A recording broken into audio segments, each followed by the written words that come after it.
particularité des Vosges, d'avoir un tissu industriel qui est assez bien réparti, y compris loin des centres.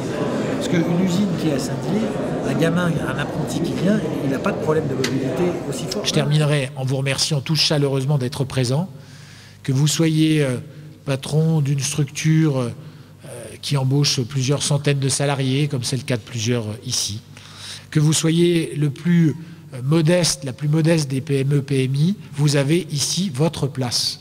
Parce que c'est en enchaînant nos activités, en faisant tissu économique ensemble, que nous réussirons à remettre la Déodacie sur les rails de la croissance économique, car c'est notre ambition.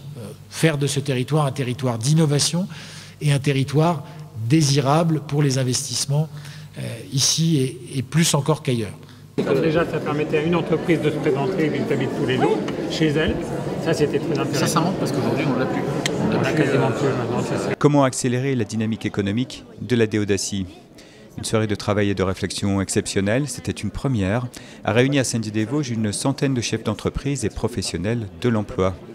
L'objectif, construire une stratégie de développement économique efficace qui complétera le pacte offensive croissance-emploi déjà signé avec la région Grand Est.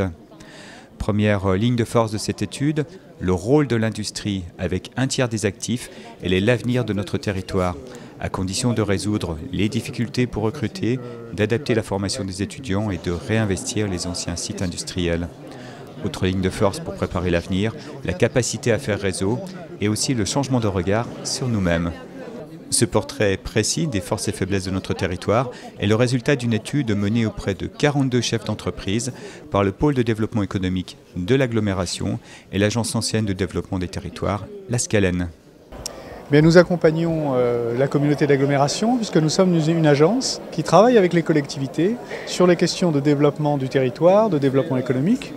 Nous accompagnons également les entreprises et c'est avec ces savoir-faire que nous avons travaillé à la demande de la communauté d'agglomération sur un diagnostic et une évaluation des forces et faiblesses du territoire. Et nous travaillons actuellement à l'animation de cette soirée. Vous avez procédé comment concrètement? Vous êtes allé à la rencontre de chefs d'entreprise?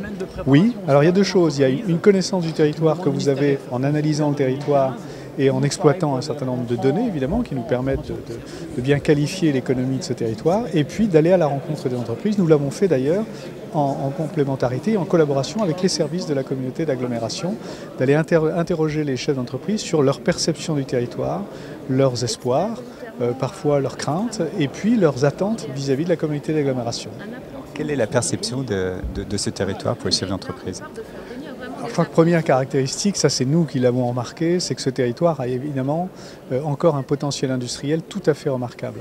C'est une force et une faiblesse. Pourquoi ces deux champs? D'abord, c'est une petite faiblesse parce que l'industrie est dans une évolution très forte, soumise à des concurrences très fortes. Nous avons connu une crise, donc ça veut dire que c'est des entreprises qui doivent faire face à des difficultés importantes. Et c'est une force parce que ça veut dire des savoir-faire, des chefs d'entreprise, de la main-d'œuvre qualifiée et donc une capacité à rebondir. Et c'est aujourd'hui à la fois un grand espoir de ces chefs d'entreprise, mais aussi une grande attente à l'égard de cette nouvelle collectivité qui est assez jeune, cette grande communauté d'agglomération de près de 80 000 habitants, qui peut avoir un effet levier important des politiques de développement économique, à condition de travailler étroitement avec les chefs d'entreprise. Et une de leurs attentes, c'est d'être entendus, d'être écoutés, d'être en dialogue permanent. Et cette soirée en est un peu l'illustration, puisque la communauté invite les chefs d'entreprise à s'exprimer et à dialoguer. Vous parlez de leviers pour accentuer, pour participer au développement de cette économie. Quels sont-ils? Quels sont ces leviers? Alors, les leviers d'un territoire, c'est évidemment le territoire lui-même, c'est-à-dire la qualité du cadre de vie, son attractivité. Alors le cadre de vie, ce n'est pas seulement le décor, le paysage, ce sont aussi tous les services, les commerces, tout ce qui est là et qui permet d'assurer l'attractivité pour recruter des cadres ou de la main-d'œuvre de tout type sur le territoire. C'est évidemment tout le foncier et l'immobilier qu'on peut mettre à disposition ou qu'on peut offrir aux entreprises pour assurer leur développement. Et également les aider à requalifier leur site, parce qu'on est là sur de l'industrie parfois ancienne qui a besoin de requalifier les sites. C'est tout le travail sur l'accompagnement au recrutement, l'accompagnement à la qualification de la main-d'œuvre, ça c'est un élément extrêmement important. Et puis je dirais un dialogue permanent pour faciliter les fonctionnements en réseau. Et ça, la communauté d'agglomération peut jouer un rôle important. Quel est le calendrier d'action? Là, ce soir, c'était une grande première à Saint-Dié-des-Vosges. Est-ce qu'il y aura d'autres rencontres de ce type? Comment ça va se passer ensuite? Alors, l'important, c'était d'initier cette première rencontre qui va permettre de l'analyse que nous avons fait, et avec le concours des chefs d'entreprise, puis aussi des institutions, de l'État, de la région, de toutes les collectivités qui peuvent accompagner également ce territoire. L'objectif, c'est de dégager maintenant une stratégie et des politiques publiques. Donc la collectivité, la communauté d'agglomération a évidemment quelques idées pour développer cette politique et puis solliciter l'appui de la région qui a une compétence importante, mais l'intérêt c'est de le co-construire avec les acteurs du territoire. Que vous êtes confiant en fait, quel est votre sentiment? Alors, avoir suivi d'autres collectivités, soit la métropole du Grand Nancy, qui d'ailleurs joue un rôle important en matière d'économie, soit le territoire de Lunéville-à-Baccarat, qui est plutôt dans la même situation, c'est-à-dire d'une collectivité assez jeune.